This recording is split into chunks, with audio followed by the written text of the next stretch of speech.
about 5 o'clock in the morning, and unfortunately I'm awake. I can't sleep.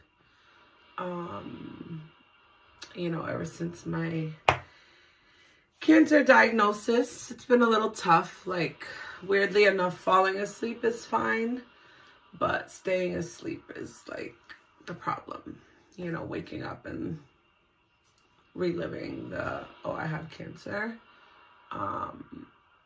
It does do something to your brain where you wake up and I wake up and I kind of relive it every day. It's like you go to sleep, your problems are away, and then you wake up and then you're like, oh wait, I have cancer. I'm a different person. But yeah, I wanted to, my first video was a little rusty, but I did make one mistake in the first video that I wanted to share with you guys. So first off, I had 3 opinions. My first opinion was Dana-Farber Weymouth. My second opinion was Dana-Farber Boston. And then I had a third opinion. And the third opinion is the one that really hit my soul. That third opinion was at MGH. So actually, let me back up. So first opinion, oh gosh, I can't remember the dates, but first opinion was at Dana-Farber Weymouth. And the oncologist said to me, he believes it was stage 2. And he said, we have to wait for the PET scan results. And when you get the PET scan results, I want you to go to a second opinion at Dana-Farber Boston. And when I went for the second opinion, I was pretty optimistic. You read online, stage 2, there's a chance that they can do surgery to remove the tumor. So I met with an oncologist, and I met with a surgeon, and I met with a gastroenterologist doctor. So it was 3 doctors, and they came in the room and they showed me my results. So just to give you guys insight, when you do a PET scan, you get an IV in your body, that it's basically like sugar. It's they put like some sugar substance in your body, and the sugar will light up in the scans everywhere the cancer has spread. So it was then at Mass General in Boston that I found out that it's localized. So it's spread in the same area, which is my liver area, but it's hit the lymph nodes. So when cancer hits the lymph nodes, it's not a good sign. That means it has spread to the point where it's stage 3. So that was really tough to receive that news. I went with my dad. First appointment, I went with my mom. Second appointment, I went with my dad. And, when they said that, I was crushed because, I'm being optimistic. Like, no, they caught this early. This was an accident, and, surgery is going to remove it. And unfortunately, that's when I found out I wasn't up for surgery. I was up for chemo and immunotherapy.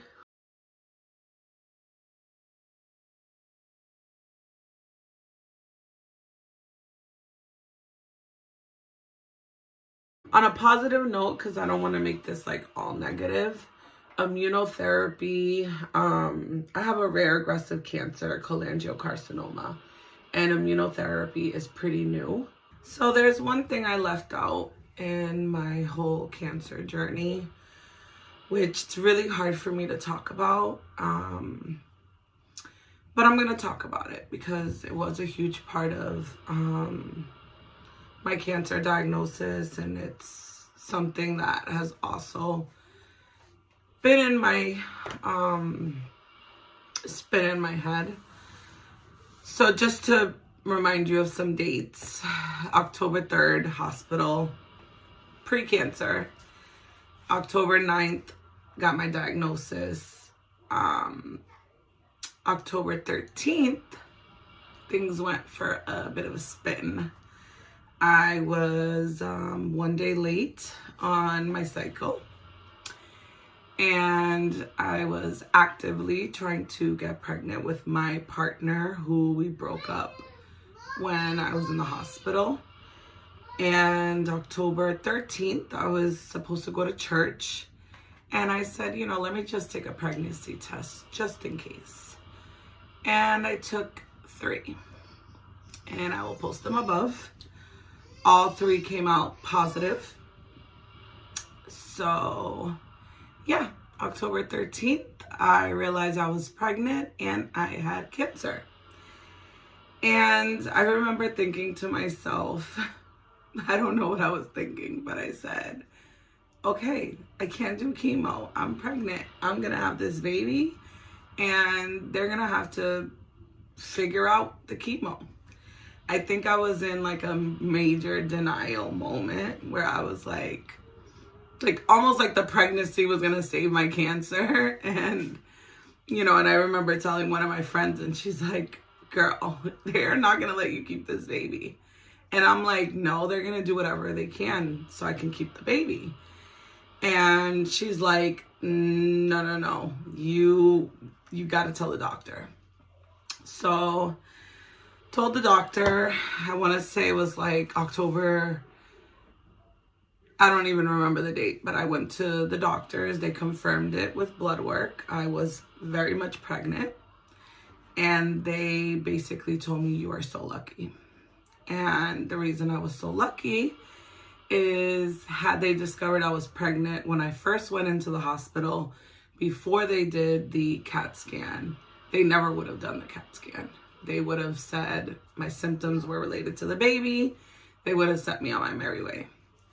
And I did ask the doctor, well, at what point in my pregnancy would you have found the tumor? And they said further along, when they did, you know, the stomach ultrasounds, they would have caught it. And they said it would have been really bad for both of us. It would have been bad for me because the cancer is fast growing. And then it would have stopped them from being able to put any chemo in me. I guess you can do chemo when you're pregnant, but you have to be at least in your 2nd trimester. So I told the doctor, I was like, well, I want to keep the baby, and, you know, this might be my last baby ever. You know, can we keep the baby and start chemo in 3 months? And the doctor looked at me and he said, sweetheart, he didn't say sweetheart, but he was just like, I am so sorry, but we have to terminate the pregnancy. This is your life or a baby. And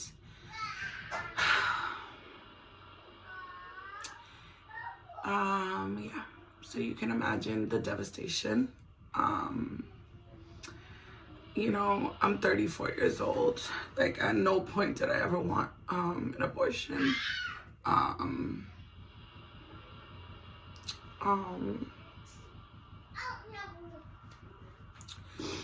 So that's another sad part. Like, not only did I find out I had cancer, but I also found out I had a blessing inside of me that I unfortunately had to have an abortion. You know, when I prayed to God on it, it wasn't something I wanted to do. It was something I had to do. So October 21st, so I found out I was pregnant October 13th.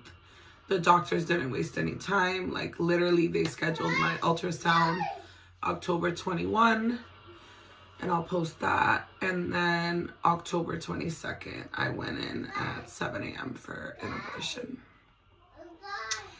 It was just such a whirlwind of emotions. Like, you know, I'm 34, so we have like a little bit of a time frame. And, you know, just to give you guys more insight on, you know, pregnancy and cancer, it's like you can't, so like once my chemo stops in July, I can't have a baby for at least 3 years.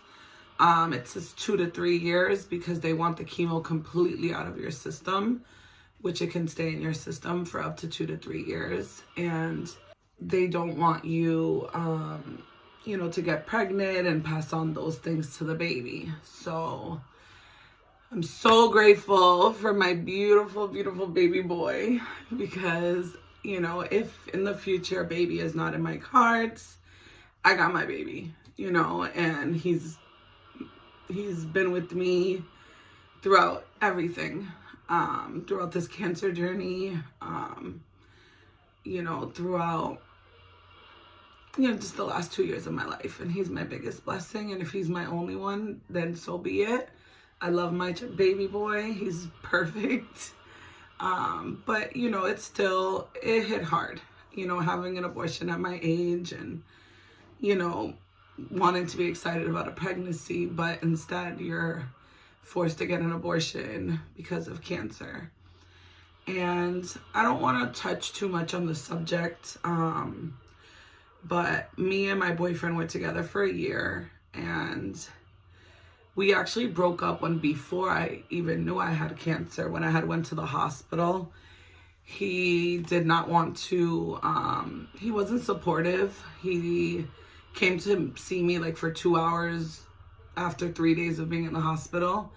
And, you know, me being angry and emotional and worried, I said to him, you know, I don't think this relationship is working. Like, I thought you were going to be here with me all weekend and, you know, comforting me, and he didn't. So he actually left, moved out of my apartment while I was still in the hospital, before I even found out I had cancer. And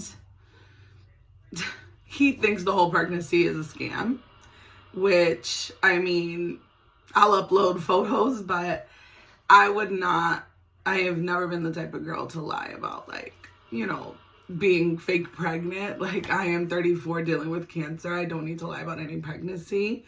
I actually wish I wasn't pregnant. I wish I didn't have to have an abortion. But, you know, that's a whole other topic, and he's bad news and he's old news, and he was not the support system that I needed during this time. So, you know, I've accepted it, and it's not what I want to talk about on my channel. But yeah, that was, you know, cancer, a breakup, an abortion, and yeah. So I just wanted to keep it real and raw with you guys about, you know, the cycle of events that quickly transpired. So yeah, so immunotherapy is pretty new. It was trialed in the last 2 years, and it's been giving patients with cholangiocarcinoma, also called bileductcancer, a longer life. So a lot of the stats online are based off prior to immunotherapy being discovered at being a good treatment plan. So I'm on chemotherapy and immunotherapy. Immunotherapy is supposed to target in on exactly where the tumor is, so your immune system fights the tumor instead of just everything. Like, chemo is still poison to your body. You're still fighting good cells and bad cells, but at least with immunotherapy, it's targeted, from my understanding, more to where the cancer actually is. So, you know, on a positive note, that's pretty positive, because they have seen really good outcomes with patients living longer. But that was my second opinion. So the third opinion was Mass General. And that is the opinion that was on Halloween that I got that opinion. That was the third opinion that broke my heart. Like, I left the hospital on my knees. Like, I couldn't even wait. The elevator took so long. I literally was on my knees. Like, I couldn't even, like, I felt like I couldn't breathe. Like, I was like, I was a wreck, because, and I want to share this because anyone going through what I'm going through, I would be very, selective about what you say to the doctor. Because, you know, what I said to the doctor, because, you know, I went for the second opinion in Dana-Farber, Boston, and they told me surgery was off the table. It could be in the future. If it shrinks, they can remove the tumor. If chemo shrinks the tumor, they can remove the tumor. So surgery wasn't off the table. It was still in the works, in the future.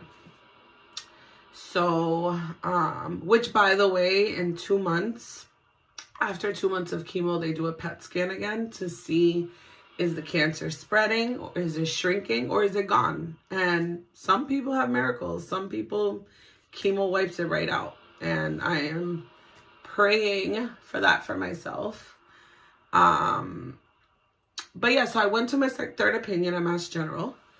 And this one hit home because I went with my son. And, you know, I was like, oh, third opinion, let's see what they say. Maybe the surgeon will say he'll do the surgery. You know, you just never know. So I go there and I say it was 3 doctors, same idea. It was a gastro doctor, an oncologist, and then the surgeon. And they came in the room. And me being, I'm a bit blunt. I'm a bit blunt and I'm a realist. So I said, you know, look, I work full time. I'm a single mother.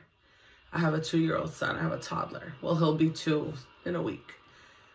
I need to know my chances because I'm reading online that this is rare, this is aggressive, this is a dangerous cancer. And I need to know because I need to plan for my life. If something happens to me, I need to plan. I need to leave my job if I only have a select amount of years left, you know? And I said, so give it to me raw. I was like, give it to me blunt, give it to me raw. I feel like everyone's beating around the bush. And I need to know stats. I need to know your last 3 patients with my cancer and what was their outcome. And oh my God, do I wish I never said that, because I mean, this lady gave it to me raw. Her exact words were, you have a 25% chance to live 2 years and you have a 10% chance to live 5 years. And that's not even the worst of it. And she said, you will probably never, ever get on the list for surgery. And I'm like, what do you mean? Dana-Farber told me that if this shrinks, surgery is an option and surgery is the only chance of a cure. And she said, there is not going to be a surgeon that's going to want to touch you. Because with this rare aggressive cancer, you,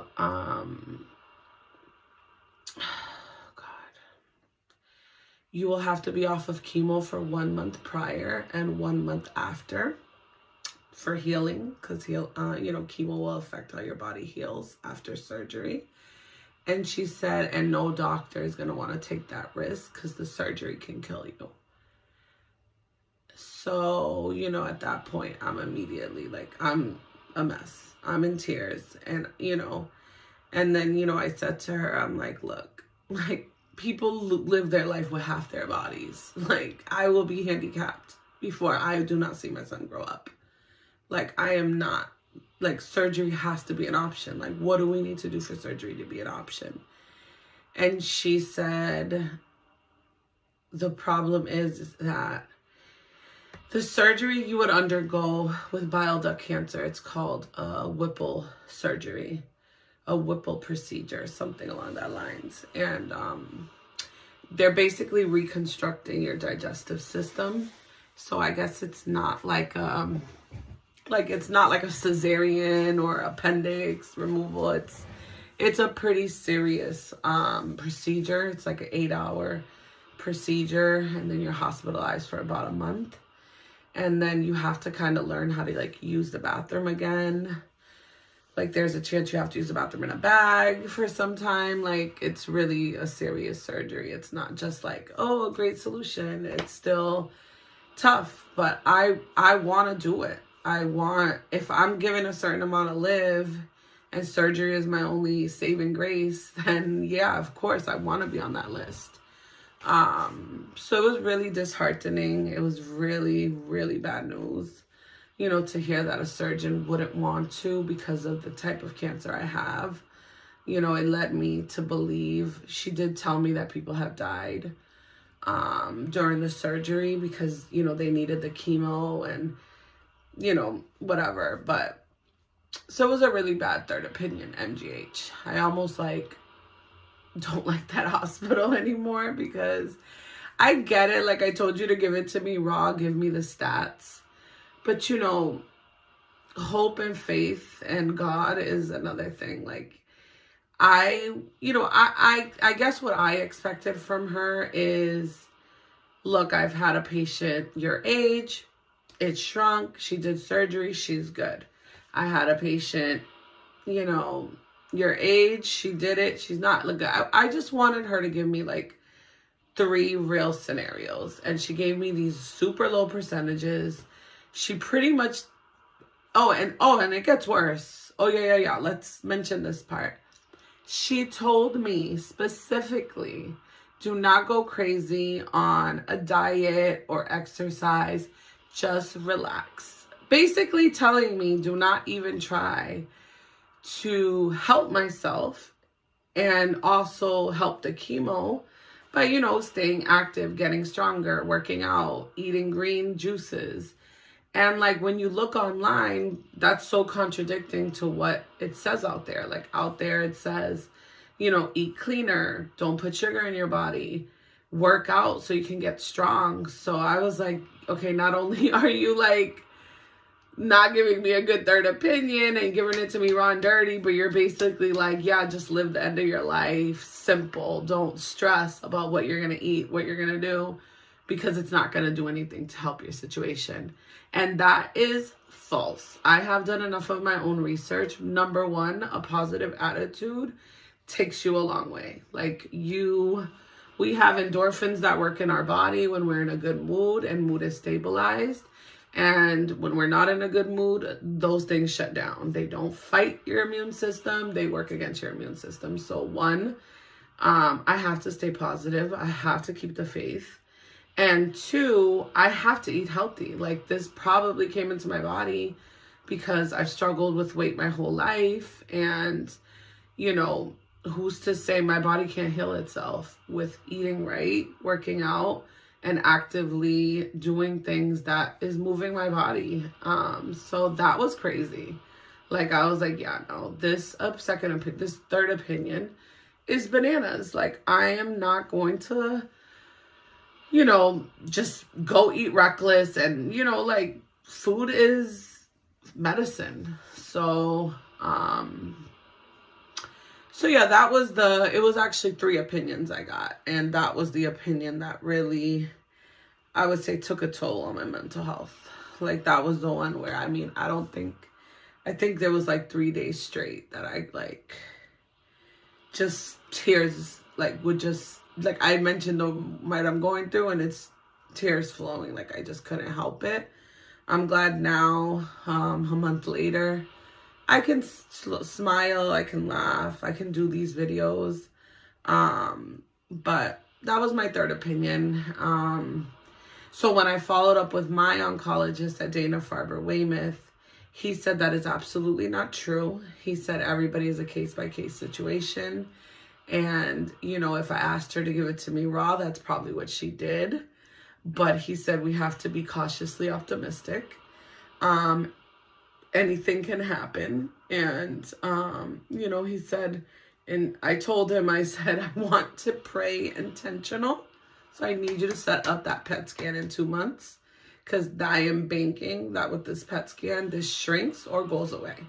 So he did it for the week after Christmas. And then the week after New Year's, I sit with him to go over my results. So my prayers are for God to please get rid of it. Just get rid of it. Give me a miracle. Get rid of it. I will. I just want it gone. And if it's not gone, I need it to shrink. So surgery is on the table for me. If surgery is on the table, it's curative. And it's called curative therapy or something, instead of I'm on palliative care, which is like palliative care than hospice. And y'all probably know what hospice is, like you're dying. So I want to be in curative, not palliative, and not hospice. So yeah, that's a little bit more insight on my story. So I got 3 opinions total. I actually have a 4th opinion after my PET scan results. I'm getting a 4th opinion in Texas. There was a success story that I found online with a woman with my same cancer, and I believe she had stage 4. And she went to MD Anderson in Texas, and they were able to remove it, and now she's been cancer free. So that article gives me hope. I have stopped looking at bad articles. I only look at positive stories, just for my sanity. And yeah, that's pretty much it. Gotta put my little chapstick because you get dry lips on chemo, and that ain't cute for anybody.